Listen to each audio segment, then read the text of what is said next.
What's going on, y'all? This is Mike Brown, and I just wanted to welcome y'all to this week's episode of The Art of Letting Go. While I have your attention, please be sure to subscribe to the podcast wherever you listen to the podcast. Also, this is our 5th year anniversary. This month, not this month only, but this month, there's merch available, exclusive 5-year anniversary merch available at theartoflettinggopodcast.com. Check it out. Also, subscribe to the Patreon. I appreciate y'all's support. Peace.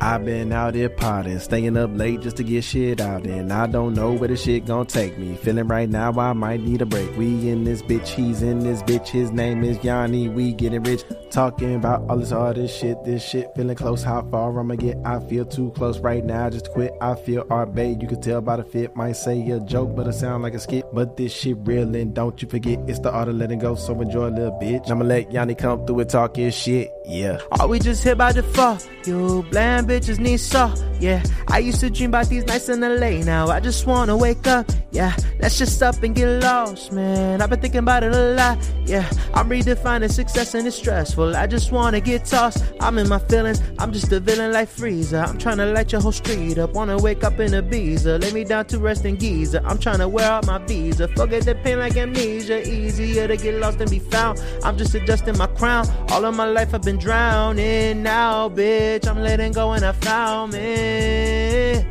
Hey, I'm letting go and I found me.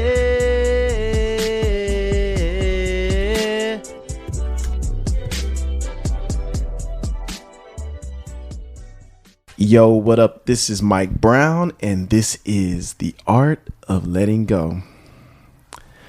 Today, I have a special guest in the building. We recorded an episode about a year ago. And yeah, you were giving me advice on leaving my job and telling me I was going to be all right. And a year later, here I am. Are you doing all right? Without a job. And I'm doing all right. Yes.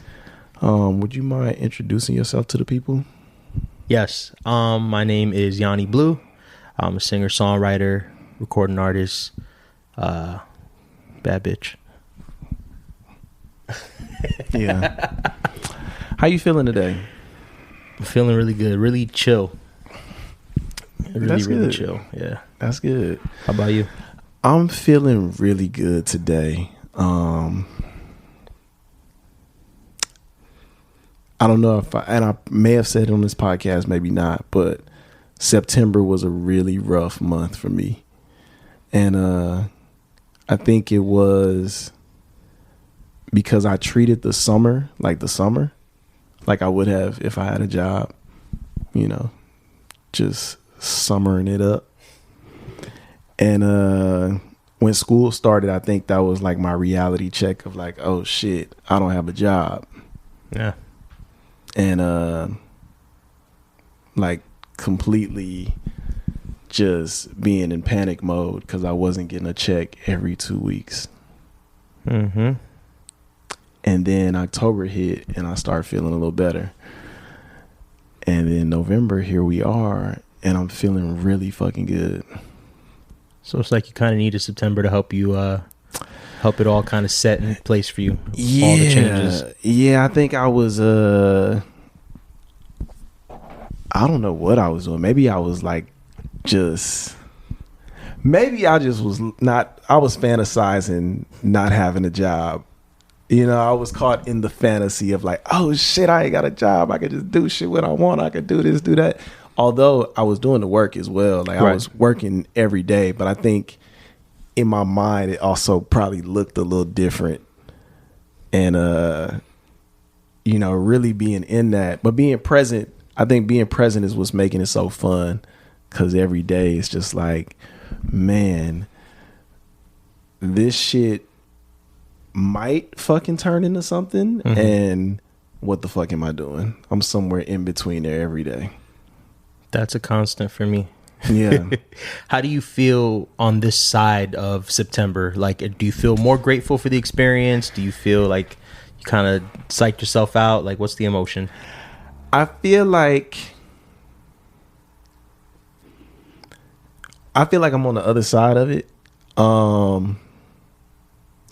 I looked at the past couple of months as like being on a plane. Like, I know where I'm going. I know my destination, but it's going to be some turbulence getting there. I'm going to get there though. But it's going to be a little turbulence. And I feel prepared for it now. You know, I've definitely been on this journey. By the way, if you don't know, we're talking about the artist journey. Hey. That's why we got sunglasses on right now, because we're being artists right now. We are being artists right now with the sunglasses. This is artist in conversation. But yeah, so you know, September was when the fast, like, keep your seatbelt fastened sign was on. And I then like that. October, we were kind of coming out of turbulence, and now right now it's like we smooth for the ride right now. I like that. And I think because I've been through the turbulence, I feel more prepared for it. Yes. So that's why I'm like, yeah, let's go. That's a part of the journey that people don't tell you about, I think, as an artist or just in life in general, right? I think you visualize it and it's beautiful and it's a fantasy. But when you really get past that point of it and you really get into the truth of what it's going to take, what it looks like, what it feels like, it does get a little scary. Yeah. And then it's how you navigate that and how you process that moment on the other side of it that I think really defines the trajectory, because then that's the hardest part, is turning the dream into a reality. So it's like coming out of the turbulence. Now this shit is real. Like, you're on a plane and you don't feel like you're on a plane until you feel that bitch shake, right? And then you're like, oh wait, I'm in the sky in a box. So I think it's the same thing with our dreams, right? Once you hit that turbulence, you're like, oh, this is real. And then after that, you feel kind of unstoppable. You're like, fuck it. Yeah, I'm ready for whatever. Whoo, man. Yeah, I'm definitely feeling that right now. I wanted to ask you, I know we kind of just jumped straight in from our intro question to now, which brought us here. But I wanted to ask you, what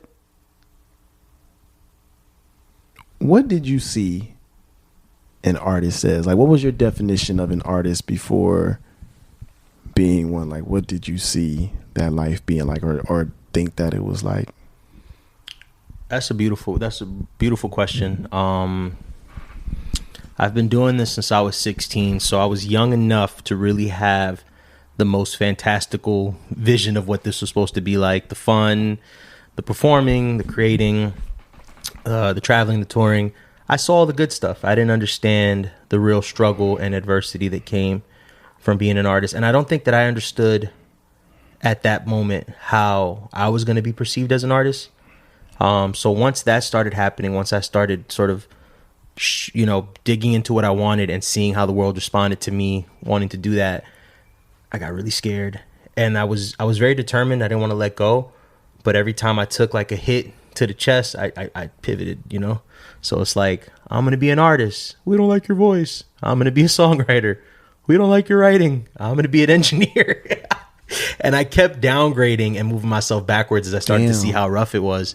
But I definitely started off with the big, bold fantasy of it. And I think through going through all of that, I had to realize that this shit does take hard work, and it is soul crushing work sometimes. But when you care about something, you figure it out, and every career is painful. You're going to talk to a doctor and they're going to talk about those years in school that beat their ass, same thing with lawyers in any field. So I think on the other side of it, I have such a greater appreciation for it, and I've fallen in love with the process. And I think that's what a lot of people don't get to that point. Yeah, they fall in love with the fantasy, they hit a wall, and they're like, nope, too hard. And I've actually pushed through the wall, and I've fallen in love with the process. Yeah, all the extra work that comes along with it, the marketing, the branding, the countless emails, the constantly trying to sell yourself. I've fallen in love with it because I really enjoy what I'm creating now. Yeah, and it took me a while to get to that point. That's what's up. Yeah. Yeah, there was someone that told me, if you get into this for the money, you better off selling dope. And that guy's a prophet. Yeah. Shout out to Manny Fresh. Yeah. You know what? I thought it was funny at the time when he said that, but understand now what he was saying, because I really do love everything that I do, and I think I've never given up on just my dream of creating, like, you know, whatever it is, whether it's music or podcasting or writing or whatever. I never did this shit for anything other than just to express myself. Right. And I think the fantasy of being paid to express yourself, like the way it was glamorized, was confusing. Does that make sense? Of course. Because we only get the highlight reels, right? And especially, I mean, now with social media, we really understand that. But I mean, even before that, it was worse, because at least social media, it's a bunch of people like us trying to give us their highlight reels. But 10 years ago, 20 years ago, it was like really filtered. You were just getting the best of everyone's journey in magazine articles and documentaries. So there was no way for us to know the real balance that it takes to do this successfully, which whatever your version of success is. Mine these days is just, can I get up every day and do what I love and pay my rent? That's my version of success. You know what? I feel successful at everything I'm doing. Just having an idea and seeing that idea through feels successful. Of course. You know, yeah, I do feel successful right now. And I'm just thinking, I'm a little drunk. Okay, that's fine. I'll say this though. What you're saying is powerful. Oh shit. What you're saying is powerful, because I think you've gotten to the point where you're able to define your own success. Because exactly what you said about if you're getting into this for the money, or, you know, all of that misconception, those are all other people's versions of success that they passed on to you or that you interpreted from the media, but you had to kind of go through it to understand what you wanted out of it. Some niggas just want to be rich. Some niggas want to make art. Some niggas want to be rich and make art. My question for you, because you've probably gone further than anybody that I'm really close. Well, that I'm close to and speak to consistently. Mm-hmm. I'll say. But how do you find balance in both, like, staying true to expressing your feelings while also, you know, I guess without chasing a check? Like, how do you, am I making sense with what I'm saying? Yeah, I'm just learning that, honestly. I'm just coming out of a phase where I was completely miserable in my creative process because I was just trying to get to a check. Yeah. You know? So I'm at a point now where, I mean, here's the truth of it.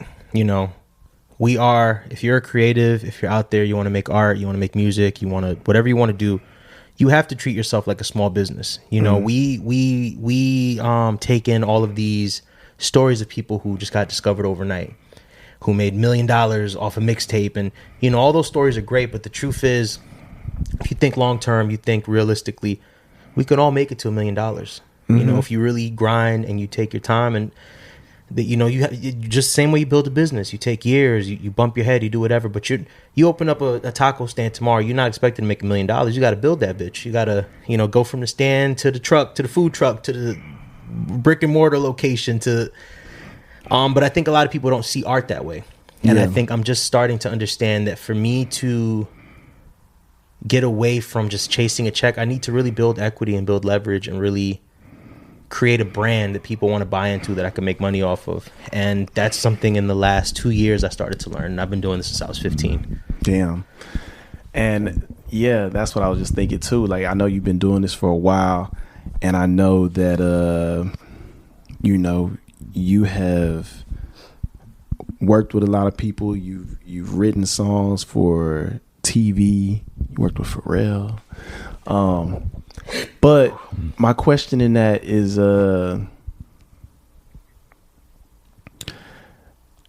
how do you like deal with the come down of those experiences?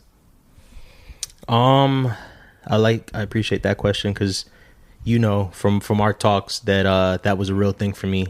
Yeah. Especially coming out of the Pharrell situation, and just in my career in general, I've been really blessed to be in some really cool situations, but that part of me that subscribed to the fantasy and to the I'm one check away put a lot more into those situations than maybe they needed, and I wasn't able to enjoy them, and then I was miserable after. So I spent a long time doing that. I spent a long time saying, I'm working with who? We about to be rich. And I show up hype and I give 110%, which you still should do. And then the session was over and I'm just sitting there waiting, like, my life's supposed to change. Why is my life not changing? Yeah. So to answer your question, how do I deal with the come down? I am just finding more ways to feel productive outside of the big opportunities. Instead of just waiting for those, I'm really finding passion and joy and fulfillment in the smaller ones, the more personal ones, and understanding that all the work is going to amount to something, but really making sure that I'm taking care of the work that I can control. And I think you and I had this discussion a couple weeks ago, just that duality of like, do something for yourself and do something for your brand, and then pour into the opportunity. Yeah. So that way you feel like you got both. Like, okay, I wrote my record for me. Now I can do this pitch for HBO and feel like, you know what, if I don't get that, at least I know that I did my pod today. At least I know that I painted today. At least I know it's that duality. So coming back from working with Pharrell, it hit me that first week of like, damn, I just worked with my hero. And now I'm back at my mom's crib applying for jobs. What is going on? And immediately after that, I just threw myself into a project for me that has been really fulfilling, and just making sure that I am giving that everything that it needs to be successful in the ways that I deem successful. Yeah. And that has really helped me even it out. So yeah, working with Pharrell was a highlight of my year, but I also just created the first EP that really feels like me, and that's right up there with it. So that's important to me. So that's how I deal with the come down. I keep pouring into myself and opportunities and projects that I know that I can take to where they need to be. That's what's up. I'm curious to know, because when we talk about what did you think an artist was, like for me, I thought like, because I wanted to be a music producer. I thought a music producer was just in the studio all day, living their whole lives in the studio and like making like 30 beats a day. But I'm curious what your day looks like as an artist, just to pull the curtain back of what does a true artist day look like? Well, it does not consist of wearing sunglasses all day. My eyeballs are sweating, so I'm gonna take this off. Oh shit, a true artist day, man. That's the beauty of it, is they look different for everybody, right? I mean, a day for me, I still got a day hustle that is still artistic in the sense I get to write all day, journalism as my 9 to 5. But an artistic day these days in particular have consisted of sending emails, doing promotion, prepping album artwork, working on treatments, taking meetings with my creative partner. Shout out to Tariq Carroll, aka Amir. As of very, very, very recently, doing interviews. That's been fun. That's been different. That's something that I've been able to facilitate for myself. Just really believing in this work and reaching out to people and asking them like, hey, would you like to interview me on this? And that's been a new addition, which has been fun. Yeah, that's what my artistic output is these days. Like I said, I've really fallen in love with the process. So for me, it's not so much about showing up and making a song anymore. It's seeing it all the way through. What are we doing with the song? When are we releasing it? What's the treatment? Who can I reach out to? What kind of discussion can we create around this record? That keeps me pretty busy these days, and it feels good, because before I wasn't thinking about any of that. I just show up and cut a song I really loved and obsess over it for months, and that was what I thought being an artist was. And, so you don't write songs all day? Nah. Oh, okay. Nah. Okay. Nah, I'm trying to get back to that. Yeah. I got to a point where I was only writing songs for work, so it started to feel like work. So I'm starting to get back to that. I wrote songs all day today, actually. That's what's up. This producer named Mike Brown sent me some really dope shit. No, obviously, I don't know if I can say it on the pod, but we're collaborating on some work together. This is your artist pod episode, so it sure is. We are collaborating on some work together. We have a single already that we're releasing next month. I'm not sure at all why you calling me. If I answer my phone, you might feel a high for me. Some say that drugs are bad. For myself, I gotta see. This nigga got me hooked, and I've been trying to leave. Mike Brown's eyes just got really wide. But yeah, no, today I did write all day to the production you sent me, and I worked on prepping for the single that we're releasing together next month. So that is what my artist days look like these days. Man, that's what's up. Can we turn the question over to you real quick? Sure. Find out how you feel, because I know that you've been letting me in on your artist journey, just as far as, you know, what that consists of these days with new music and new production and stuff. How does it feel for you being this close to a release and prepping to start a new project outside of Pod Tings? Like, what is your artist days looking like in preparation for that? I haven't thought about it. I'm just going. Okay. And maybe I'm not thinking about things right now like that because I don't want to scare myself out of doing it. So it's just like, let me feel it and just go. And yeah, just let it exist and be what it's going to be. That's real. Yeah. Like I feel like, especially when it comes to like creating stuff, I don't really work well under pressure. Mm-hmm. But when I'm just naturally getting stuff done, I could get it done easy. You know, but if I have that idea, and it's really with my own stuff, that's what's so crazy, because somebody else could ask me to do something and I'll just have it done easy. But when I'm working on my own stuff, which I need to let go of that, and I'm letting that go right now as we're talking, because, yeah, that doesn't make sense.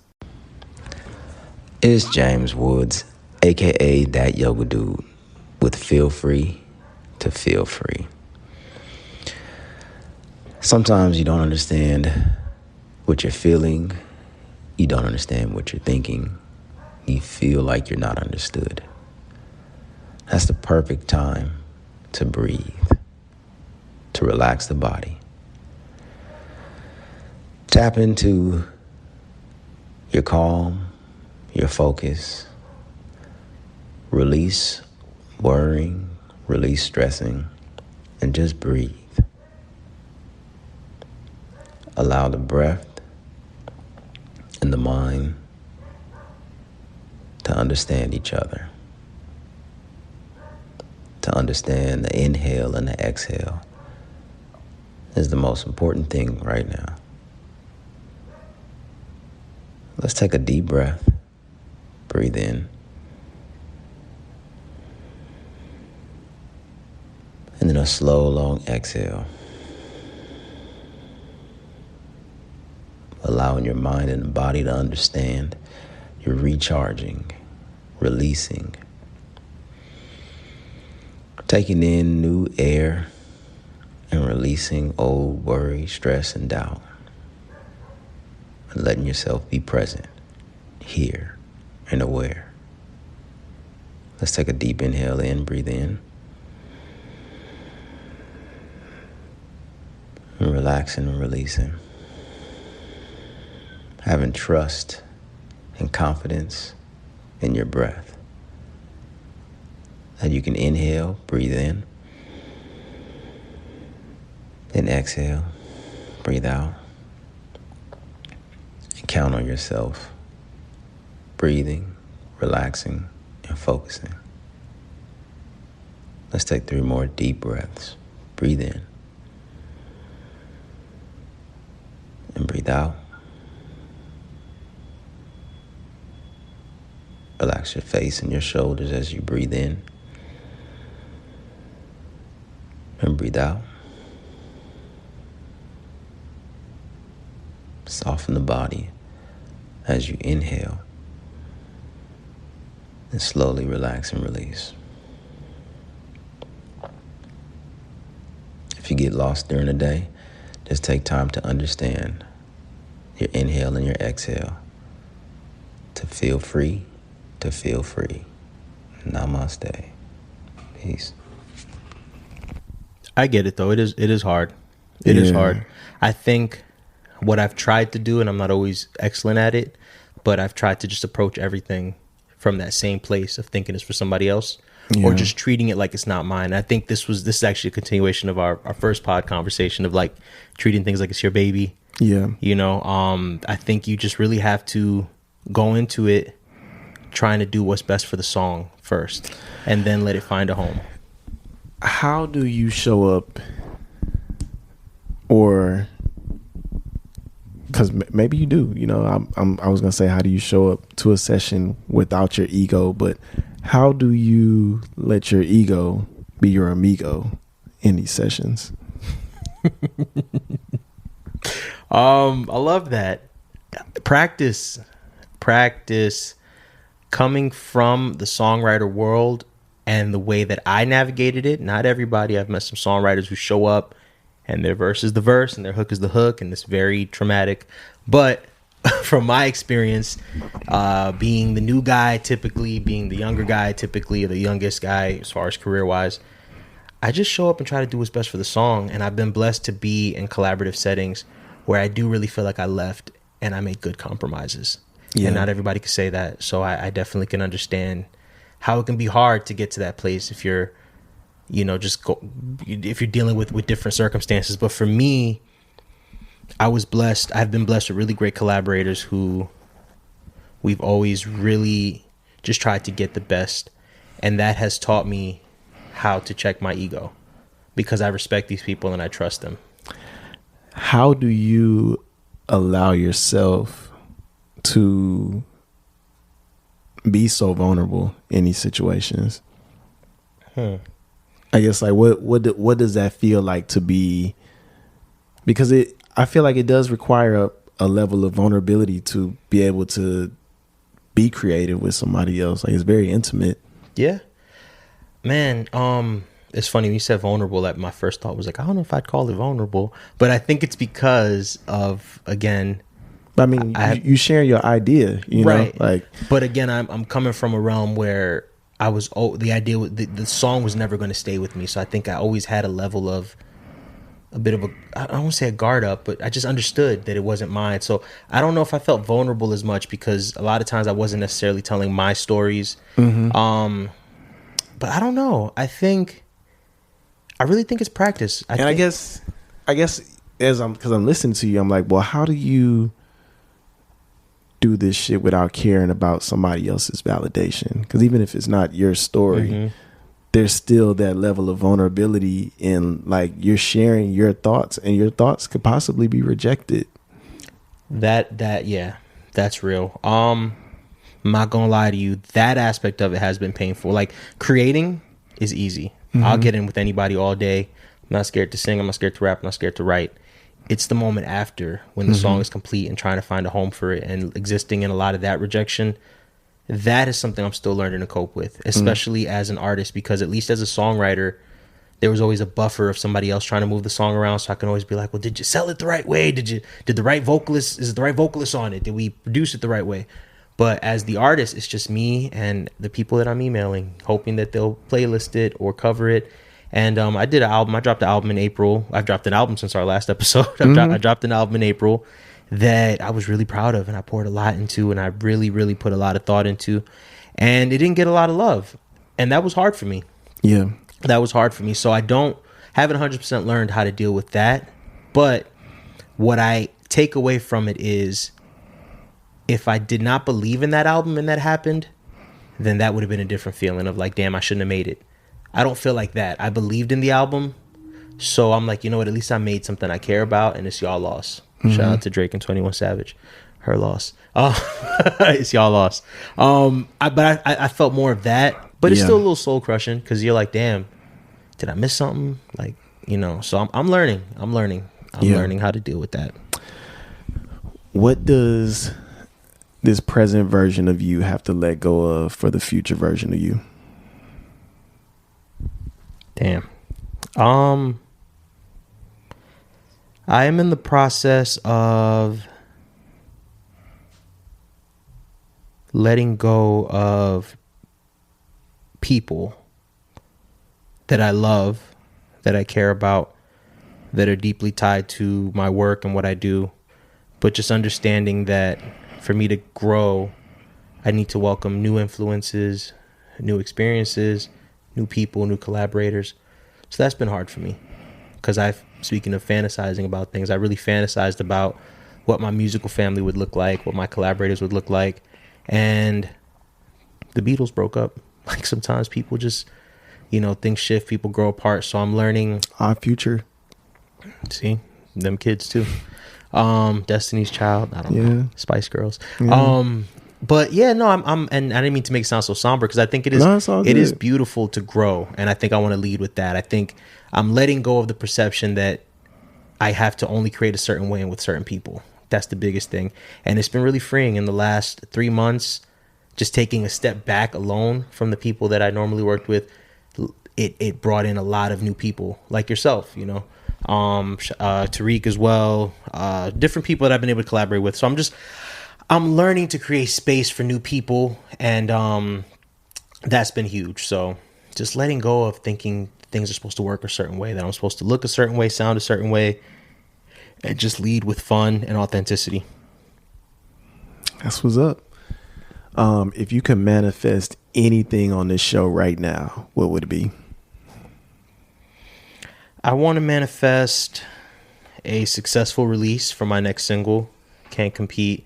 And by successful, I mean I just want to really be able to connect with people. I want to manifest a community of queer, Black creatives that just get it and continue to pour into each other the way that we've poured into each other.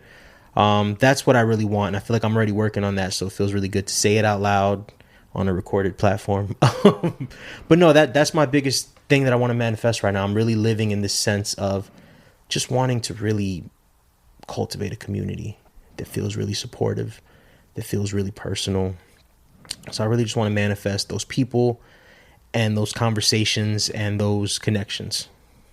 Yeah. That's what's up. Thank you. So now I would like to move into a segment we call 5 Questions of Freedom.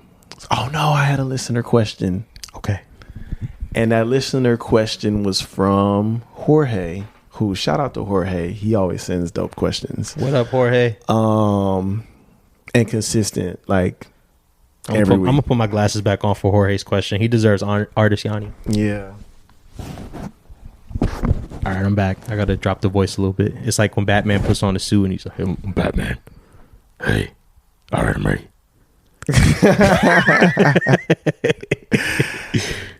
So the question is, what are your favorite collabs of 2022? And it said music, fashion, and media.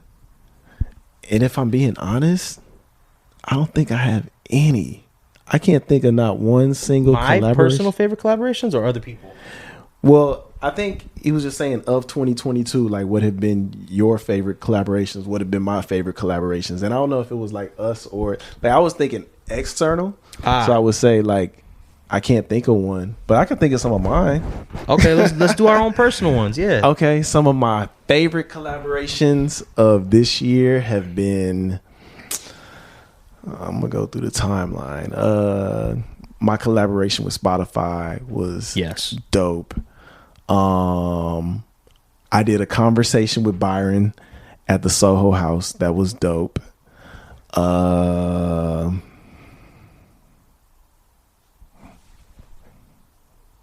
I think recording in the desert with James, I don't know if that'd be considered a collaboration, but it was fun. Sounds like one, yes. Actually, me and Crenshaw had fun too, recording Niggas with Library Cards. That's Crenshaw's podcast, Niggas with Library Cards. Love that title. I need the merch. Yeah. I don't know if there's merch, but I need it. We gonna get it together. Actually, I'm lying. Your collaboration with Pharrell. No, I'm just playing. You working with Pharrell though was like I appreciate that. Amazing to me. And yeah, man, like I'm really inspired by you. Just how you move with everything that you're doing. Thank you. And like just how you like when we worked on music that day and you just sent me them. That was dope. That was dope. Thank you. Yeah. I just had to say that real quick. I appreciate that. Yeah, what were your favorite collabs? I'm sorry, I just took that question over. Nah, it's good to be excited. I mean, look, we made some cool shit this year collectively. Yeah. So yeah, shout out to 2022. The year of collaborations is 2-2. So, you know, people together. My favorite collaborations of this year, yes, Pharrell is definitely up there. You know, being a kid of the 90s, spending part of my life in Virginia. It was definitely a culmination of a lot of manifestations for me, so that was huge. And he's a great guy, so I appreciate him being as cool and as colorful as he seems in the ether. My collaborations with Amir have been phenomenal. We created a full EP of records. That whole every collaborator on that EP. Shout out to Sad Boy was on our remix EP. Shout out to Mike Brown. He's going to be featured on our EP as well. Shout out to Cold Press Poppy. Shout out to Ryan C. Hamilton, who shot our photography. All of these are collaborations that I have been really proud of this year. What else? Those are the biggest ones for me right now. I hope I'm not missing anybody. I mean, I know I was thinking about that too. You know what? Shout out to my boy Keenan Lonsdale. Incredible artist who I got to work with over the summer. Not just over the summer, but we did some records this summer.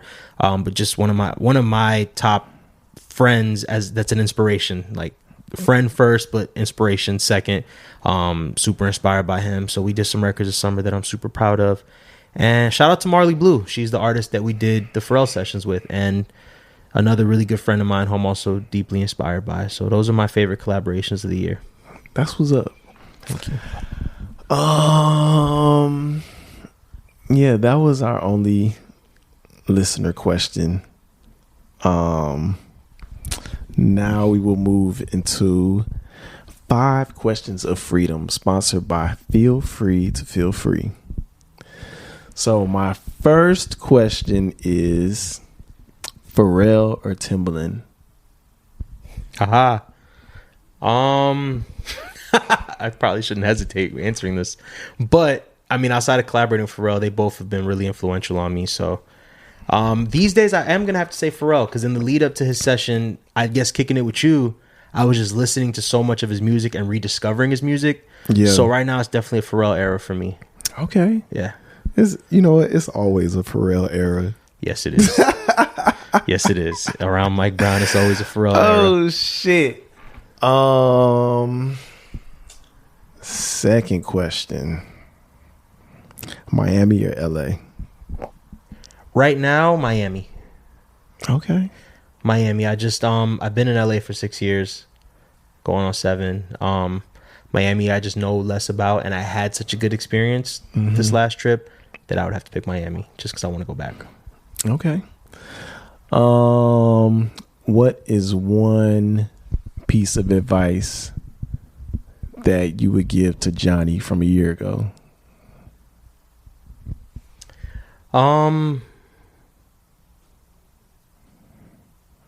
Stay the course. What's one piece of advice? I'm sorry, were you done? I didn't know if you... I feel like that was enough. Okay. It felt impactful. Anything extra would have ruined it. It feel very, it felt very impactful. It's the glasses. It's like, wow. Yeah. It's powerful. Profound. What is one reminder that you want to give to your future self? This is fun. Life is fun. It can be fun if you make it fun, and I'm every day working on that. So I hope that I continue to make it fun. I hope so too. And what is my last question? What is next for Yawny Blew? Just release wise or just life? Just however you want to answer that question. I'm seeing a season for me of just showing up in the world more authentically. Mm-hmm. And I've been really guiding myself through this year with just a lot of honesty, and that feels really good. So, I mean, what's immediately next? I have some releases coming up. I have a single dropping November 18th called Can't Compete. I'm dropping a single with you next month called Damn Disconnected. Okay. So those are things in the short term that I'm really excited about. But next year, a full-length project. I want to do more music videos. I want to start doing more shows. I want to start doing more panels, maybe my own pod. I don't know. But all of those things fold into me showing up in the world more authentically. The more access I give myself to myself via the art that I'm making, via putting music out and just speaking, I think the more that I can really be present in the world and make an impact somehow. I love that. Thank you.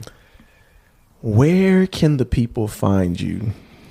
I'm at YawnyBlew everywhere. I chose a weird name because it's easy to search. YawnyBlew. It means absolutely nothing.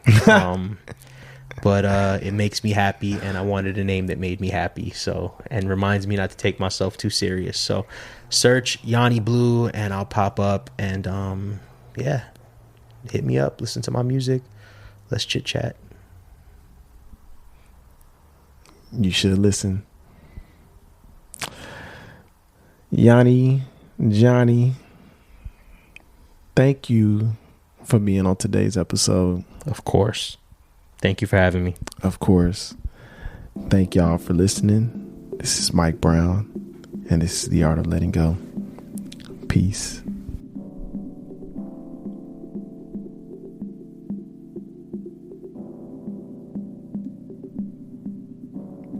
Thank y'all for tuning into this week's episode of The Art of Letting Go. If you like what you heard, please be sure to subscribe to the podcast wherever you listen to the podcast. Also, leave a review. Let other people know what you think about this podcast, whether you like it, don't like it.